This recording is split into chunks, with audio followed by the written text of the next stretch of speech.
Just like that, do not play the Packers defense. But let's move on to the Cardinals, baby. We got Kyler Murray. I think this is a must start. We don't really have to talk too much on it, yeah? Yeah, no, you're dialing up Kyler Murray. That's easy. Yeah, Kyler Murray, yeah. Chase Edmonds, and then what are you thinking? Because, James Conner is kind of getting more and more involved with this Cardinals offense.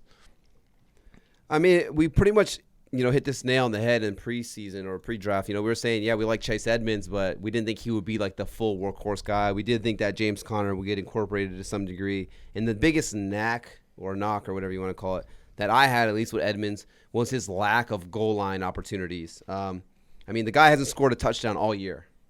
Which is crazy. Yeah, you got James Conner, who's got, I think, six touchdowns right now. If you're not upset with Chase Edmonds playing, like points he's been putting up, it's because you have him in PPR leagues probably. Yeah. That's the only thing he's been sustaining is the pass catching. I mean, he's been pretty reliable. Last couple of games been pretty down. But I think, if you have Chase Edmonds, you're starting. I mean, last game, 15 carries, 81 yards, gets you only one catch on 3 targets for 9 yards. But, like I said, the biggest negative, I guess you could say, is that he just, when they get in close, they give it to James Conner. Or it's Kyler Murray taking it on an RPO. So that's kind of like limited his upside for me, in my opinion. And that's kind of why I don't have any shares of Chase Edmonds in any of my leagues. But, with that being said, I think he's like a low-end RB2, RB3. Yeah. I'm not mad. I understand he's like, mid-tier RB2. He's definitely the more explosive back out of the two between him and Connor. And Connor's just a little bit bigger. Yeah. We can move on to Connor then. Let's do it. Let's go to James Conner. I don't mind this. The Packers have allowed 4 touchdowns to running backs rushing and 3 receiving touchdowns to running backs. They've allowed the 9th most receiving yards to running backs. Yeah. I think that's right.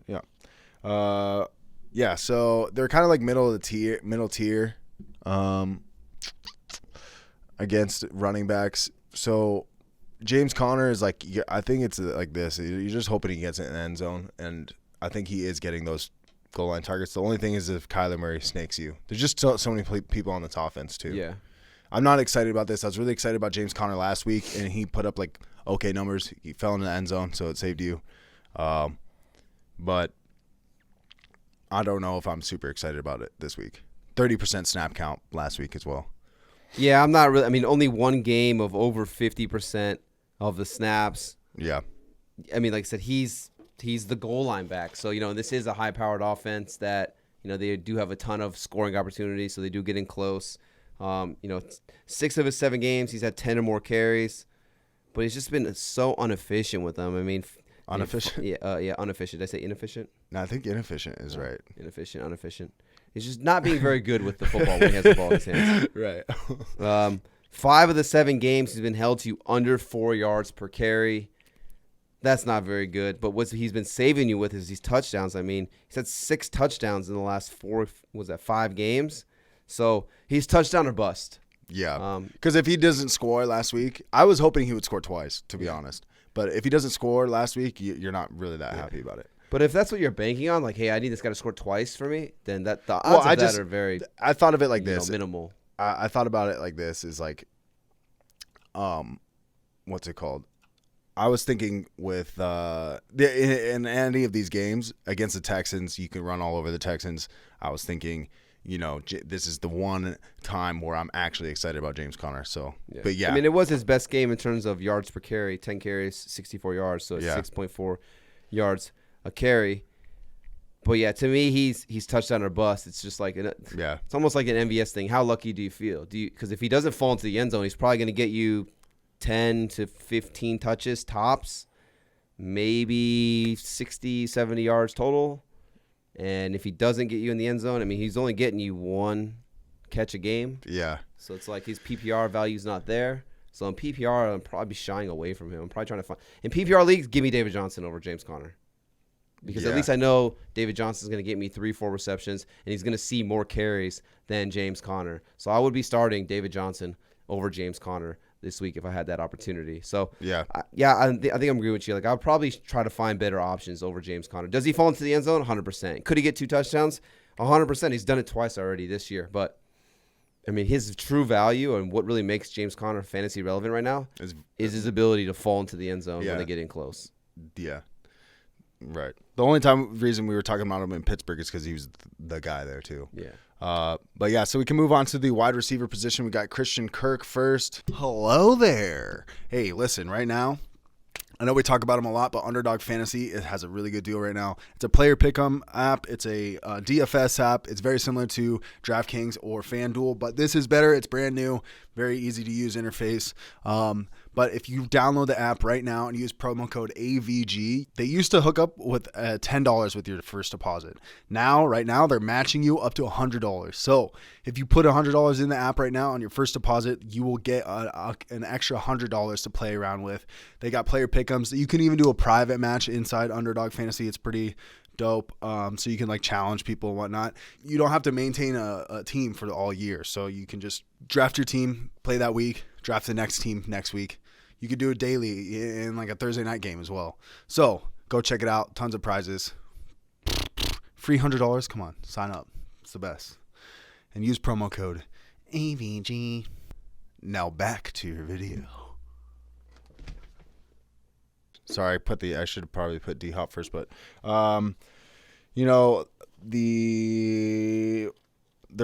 the Packers are allowing 22.2 fantasy points per game to the wide receiver position, 8 touchdowns, 1,021 receiving yards.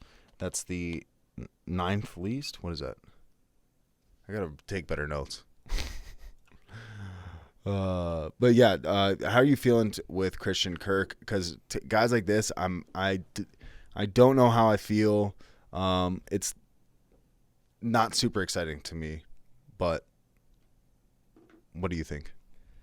I mean, if I have Kirk, I'm probably just going to play him at a flex guy. You know, he's a wide receiver 3 flex option for me. If you're in a double flex league, I'm not mad at throwing Kirk into my lineup. I think the thing that we've seen with Christian Kirk this year and why he's having I don't want to say a breakout year, but probably one of the better years he's had in his career is he's lining up 88% of the time in the slot. And that's his natural position. You know, he wasn't doing that when Larry Fitz was there. Mm-hmm. He was lining up on the outside. So now you got AJ Green out there who's, predominantly lining up out on the outside, and D-Hop lines out predominantly on the outside. So that gives Kirk the ability to go back to his natural home in the slot. And this slot corner matchup that he's got against the Packer is favoring Christian Kirk here. The slot corner for the Packer is not very good. He's allowed a 71% catch rate. This is good because Christian Kirk actually leads the Cardinals with an 83% catch rate. So when he's getting targeted, he's coming down with it. So if he gets you 4 or 5 targets, he's going to catch 80% of them. If he gets you 7 targets, he's catching 80% of them. So yeah. I like those odds all day, every day. Touchdown in back-to-back games as well. So, yeah, give me some Christian Kirk here. I mean, he said 50 or more receiving yards in 5 of the 7 games. Like I said, wide receiver 3, flex option for me. So it just depends on who you have on your roster and how deep you are at the wide receiver position. Yeah. I agree. I can agree with that. I like that. I'd say, yeah, it's just one of those things where it's like, who are you starting out of all these receivers? But, okay, with DeAndre Hopkins, do you feel as though you have to start D-Hop every week?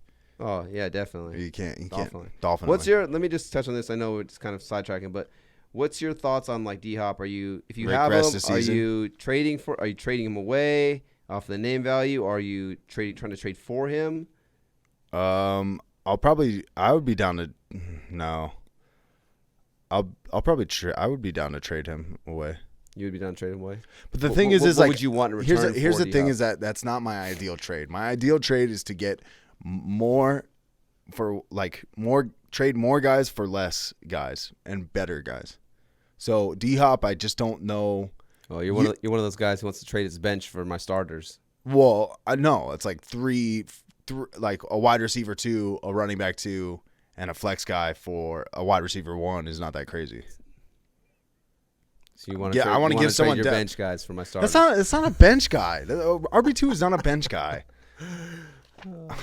I hate those trades. Dude. You just get like I 4 know. of their bench guys for like. No, for it's not a bench guy. For like I'm not Patrick talking Mahomes. bench. I'm not talking you're looking bench. I know. I'm just saying. But then you look at the trade. You're just like, dude, don't I traded don't disrespect me like that. I traded dude. Amari Don't Cooper disrespect and me like Myles that. Gaskin. No, Those aren't bench guys. I know. I'm just busting your chops over there. Well, I'm freaking. But what would you want for That's me D-Hop? this year. D-Hop. It's off the top of your head. I know it's kind of we're sidetracking here, but I would take. Would I take My fingers hurt. DK Metcalf with Russell Wilson or what? I think I don't still know. want D-Hop. If I have D-Hop, That's what I'm just saying. holding him. Like I Yeah. don't know. If I can trade for D-Hop, I'll trade. Here's the thing: if I have D-Hop, I'm holding him because I mean D-Hop's still D-Hop. He's been putting up some solid numbers. He's still the go-to guy in the offense. And if I can trade for D-Hop, I would be trying to trade for D-Hop. Would So I you think ultimately trade- what I'm saying is if I can get D-Hop on my team, I would like. Okay, how to get him about on my would you team. do this? D-Hop and D-Hop and like Joe Mixon for Najee Harris. No, I'd keep Mixon and D-Hop. Okay. D-Hop and really? Okay. Yeah. D-Hop and I don't know, like fantasy points per game. I know Joe Mixon's RB10, but he's fantasy points per game. He's like RB17. Yeah. But anyways, I'm trying to think of something like that, like where you get like an automatic like RB1. Yeah. I mean, the only, Like, would you trade? Okay, would you do that for Derrick Henry? yeah, probably. You do D-Hop and Joe Mixon for Derrick Henry? Probably, yeah. I think I would do that I too. don't think I'm doing that. Yeah, I don't know if that person would do that, but I mean, I feel like that's pretty At this even. point, it's like, yeah, Derrick Henry's just. I'm telling you, he's a He's super. a god-immense I'm convinced man. he's a superhuman athlete sent back from the future to destroy the hopes and spears of NFL players. But all right, I'm just kind of curious on that. Yeah, Maybe I sure. guess if anyone has any questions, if you're watching this, who D-Hop trade questions because the trade deadline will be coming up eventually. Throw them in the comments. We'll get back to you. Yeah. Let's go on to AJ Green. AJ Green. But good for AJ Green. By the way, I want to shove it in the guy's face that commented and said he knew AJ Green and that there was no way AJ Green would ever leave the Bengals and that he didn't. He was completely happy there. Remember that? Like a year and whatever that was? Damn, dude, he really must have got to you that you remember that. I mean, come on, dude. Yeah, well, that was back when we had like one comment every once in a while, you know what I mean? But and the one guy's trying. These guys are idiots. They don't know what we're talking about. And exactly what happened. I was like, dude, he's not gonna play. Yeah. He didn't play the whole year. Yeah. Fucking pissed me off. Anyways, AJ Green and this matchup against the Packers. You feeling it? You sending it in? It just depends on who you have on your roster. If it's AJ Green or Christian Kirk, I'm going Christian Kirk just because the matchup is better. The wide receiver, the cornerback wide receiver matchup. cornerback matchup is better for Christian Kirk. Yeah. AJ Green's ceiling is just kind of capped. I mean, he's only been seeing 6 targets at the most per game. I mean, only one game over 70. Quote that. Only 2 games over 70 receiving yards. He's kind of, the touchdowns, I don't want to say are saving him as well, but, it's like the games he gets touchdowns, those are good games. The games he doesn't get touchdowns, That's you're a match. probably not too excited that you started AJ Yeah. Green. So, and it's just tough because there are so many mouths to feed. D-Hop, Kirk, AJ Green, Rondale Moore. They go out and they get Ertz. You got Edmonds, who can't find the end zone, but a guy who's heavily utilized. Then when they get in close, James Conner's plunging away from the goal line. So, and that's not even accounting for Kyler Murray and his rushing upside and his ability to get some rushing touchdowns too. So, like I said, it just depends on who you have. I'm not like jumping to throw AJ Green into my lineup, but if I'm struggling and I just need somebody, at least this guy can come out and get me 60 yards and a touchdown. It's not out of the realm of possibility. Yeah. It's almost like pick your poison, Yeah. But I'm with you. I'm more on the Christian Kirk side for sure. Yeah, flex play, but keep him in your wide receiver spot. Don't screw yourself. Let's go on to our boy Zach Ertz, tight end position. Zach Ertz gets traded. He has a decent game. I think he finished pretty high up there for week 7 for tight ends. I think he finished like tight end number 5. Oh, by the way, when on our start sits, Dre said last week, he's like, hey, if you're in a tight end pinch, go pick up Foster Moreau. He said to play. He told someone on the live stream. Really? Yeah, dude. Nice. I was like, damn, that's pretty sick. Foster Moreau ended up like tight end 3 or something. Nice. But that's why he's the Messiah. I know that kid. He's like the tight end whisperer. I'm not gonna lie. Sometimes he'll be like saying tight end names where you're like, what the fuck are you talking about? I keep cursing. Zach Ertz, are you playing him in this matchup against the Green Bay Packers? I mean, yeah. At this point, with how thin the tight end position is, I think Zach Ertz is a top 10 tight end the rest of the season. He comes in. First game with them, plays 49% of the snaps, gets you 3 catches on 5 targets, 66 yards, and the touchdown. And like I said, it's just when you have all those weapons to account for on the outside, it leaves a guy like Ertz, who's a savvy veteran, to just, go against these linebackers or, smaller, safeties. I mean, Zach Ertz, 6'5", 250. So you got to think, if like a safety's guarding him or a slower linebacker's guarding him, these are plus advantage matchups for a guy like Zach Ertz. So, coming out, like I said, back-to-back games with a touchdown, does he make it 3 in a row? Does he pull the hat trick? Does he get the turkey for touchdowns? That's always the hardest thing to predict is whether these players get touchdowns or not. But, if he's going to be out there, like I said, 49% of the snaps, I'm expecting that number to jump up even more, maybe 60%, 70% of the snaps, the more and more he gets acclimated to the offense. And it's just so hard to find reliable tight ends. So you're telling me I can start the tight end on a top 5 offense? Like, yeah, I'm going to start that guy. Yeah. Zach Ertz, it's funny how some organizations can just like really make a guy look old and outdated, and then he goes to the Cardinals and just lights it up right immediately. Yeah. Obviously, he didn't have like this insane tight end game, but, good enough to write home about. Yeah, for sure. Yeah, I think you could start Zach Ertz, especially if you picked him up. You might be in a pinch. I mean, yeah, let's say if you're like a Darren Waller owner, he's on a bye. I mean, if Zach Ertz is out there, you never know. He might be out there. So you're trying to trade for him, Zach Ertz? It's going to be hard to trade for him because the game's in a couple hours, basically. Like rest of the season, I mean. I'm not mad at it, potentially. It depends on who you have, And if you have Ertz, maybe he's a trade piece for you. Maybe you have a guy. He's available. Yeah. Maybe you have like 30%. Kelsey. Maybe you have a Hawkinson, but you picked up Zach Ertz. Yeah. Now he becomes a piece of trade equity for you to pull off a trade, Yeah. Now you could take a wide receiver 2 and Zach Ertz to a tight end needy team and, upgrade at that wide receiver position or upgrade at that running back position. So, yeah. Yeah. I like that. Where are we at? Okay. And I like it. Okay. And then Cardinals defense. Negative. That's a negative. It's funny because both these teams we said to start last week. Yeah. But but here's the beauty of it. This is why you tune into this podcast. Stream these defenses. This is why you listen to us. You stream the defenses. Last week we're like, start the Cardinals, start the Packers. Boom. Both got you 10+ points. This week we're like, do not stream or play the Cardinals and Packers. So, Yeah, listen up. Go get the Bengals. Listen up. Yeah, go Bengals. Oh, God. But I agree, but also it scares me.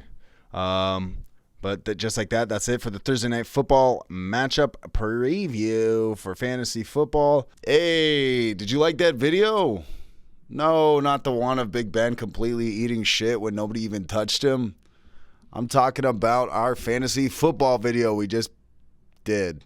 You just watched. Well, guess what? That was just a clip from the full audio podcast. So if you want to check out the whole thing, links down below. AVG Fantasy Football Podcast, Stitcher, Spotify, all of them. Anywhere you can get audio podcasts, we're there. Go ahead and check it out. And if you don't want to look at your fantasy team to look the way Big Ben does right here, wait for it. Come on, replay. This is your fantasy team. But that won't be your fantasy team if you subscribe to AVG Fantasy Football. So go ahead, subscribe and like this video. Subscribe to the channel and like.